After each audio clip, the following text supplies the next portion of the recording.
Hello दोस्तों, उम्मीद है आप लोगों का दिन अच्छा जा रहा है।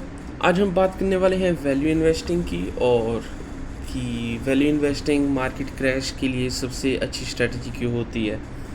तो पहले तो हम ये डिस्कस कर लें कि हर इन्वेस्टर की अपनी अपनी स्ट्रेटजी होती है कि उनको कैसा पाथ फॉलो करना है, उनका गोल क्या है, उनका टाइम फ्रेम क्या है। लेकिन वैल्यू इन्वेस्टिंग बेसिकली हमने ऑलरेडी इसके बारे में बात की हुई है काफ़ी वीडियोस में, इस capturing a stock at a undervalued price. So basically when the market is in a downturn, market ख़राब चल रही है काफ़ी, तो सारी कंपनीज अंडरवैल्यूड है, सारी कंपनीज के प्राइस गिरे हुए हैं। तो उस समय में जो एक स्मार्ट इन्वेस्टर होता है वो अपने पैसे मार्केट से निकालने की बजाय वो मार्केट में और भी ज़्यादा पैसे लगाता है, क्योंकि उसको अच्छे अच्छे स्टॉक्स सस्ते प्राइस में मिल रहे हैं। फॉर एग्जांपल, अगर आपको कोई मर्सिडीज़ बेंज आपको कोई टोयोटा के प्राइस में दे, आप क्या एक खरीदोगे या दस मर्सिडीज़ बेंज खरीदोगे? आप 10 खरीदोगे। तो यही सेम एप्लीकेशन वैल्यू इन्वेस्टिंग में होती है कि जो अच्छे अच्छे स्टॉक है वो 5,000 6,000 की है, लेकिन जब मार्केट क्रैश हो रही होती है, मार्केट बहुत ख़राब चल रही है, वही 5-6 हज़ार के स्टॉक आपको 3-4 हज़ार में मिल जाती है। तो एक स्मार्ट इन्वेस्टर मार्केट क्रैश में और भी इन्वेस्टमेंट करता है, क्योंकि स्टॉक्स डिस्काउंटेड प्राइस पे है। और अब हम बात करते हैं कि मार्केट की मेंटालिटी क्या होती है एक डाउन टर्न में। एक मार्केट जब क्रैश हो रही होती है, तो मार्केट जब क्रैश हो रही होती है तो काफ़ी इन्वेस्टर, काफ़ी नहीं, मोस्ट ऑफ द इन्वेस्टर्स डरते हैं। उनमें बहुत ज़्यादा फियर आ जाता है, fear of losing investment, losing portfolio. तो इसकी वजह से काफ़ी इन्वेस्टर्स अपना पैसा सेफर एसेट्स में मूव कर देते हैं स्टॉक से निकाल के। तो इसकी वजह से स्टॉक्स के प्राइसेस रैपिडली गिरते हैं। तो जो अच्छी अच्छी कंपनीज होती हैं वो भी अंडर वैल्यूड हो सकती हैं एक मार्केट क्रैश में, क्योंकि सारे इन्वेस्टर्स अपना पैसा एक सेफर एसेट में लगाना चाहते हैं। तो इसकी वजह से जो एक्चुअल बिजनेस वैल्यू है एक स्ट्रॉन्ग बिजनेस की, वो भी गिर जाती है। तो इसका फंडा ये है कि जब मार्केट क्रैश होती है, अच्छे अच्छे बिजनेस भी अंडर वैल्यूड हो जाते हैं। और वैल्यू इन्वेस्टमेंट काम क्यों करती है? ये काम इसलिए करती है क्योंकि ये जो मार्केट ओवर रिएक्ट करती है, सारे इन्वेस्टर ओवर रिएक्ट करते हैं मार्केट क्रैश को, उसका फ़ायदा उठाती है वैल्यू इन्वेस्टिंग। वैल्यू इन्वेस्टिंग आपको लोअर प्राइस में आप स्टॉक को बाय करेंगे, उसकी वजह से आपको एक हायर पोटेंशियल रिटर्न्स मिलेगी और आपका डाउन साइड रिस्क भी कम हो जाएगा।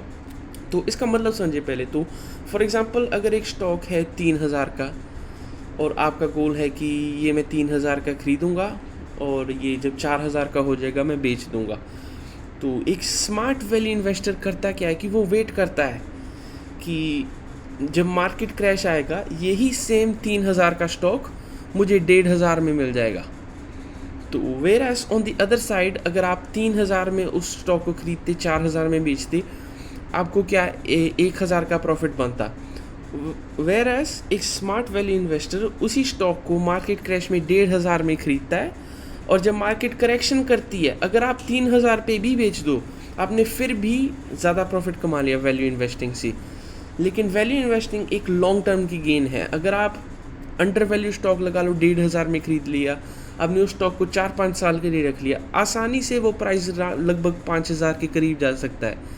तो वहीं एक नॉर्मल इन्वेस्टर जहाँ पे 1,000 रुपये कमा के एग्जिट कर जाएगा पोजीशन, वहीं पे एक वैल्यू इन्वेस्टर ने ऑलमोस्ट 3-3,500 रुपये बनाए। आप समझ रहे हैं इसका फंडा।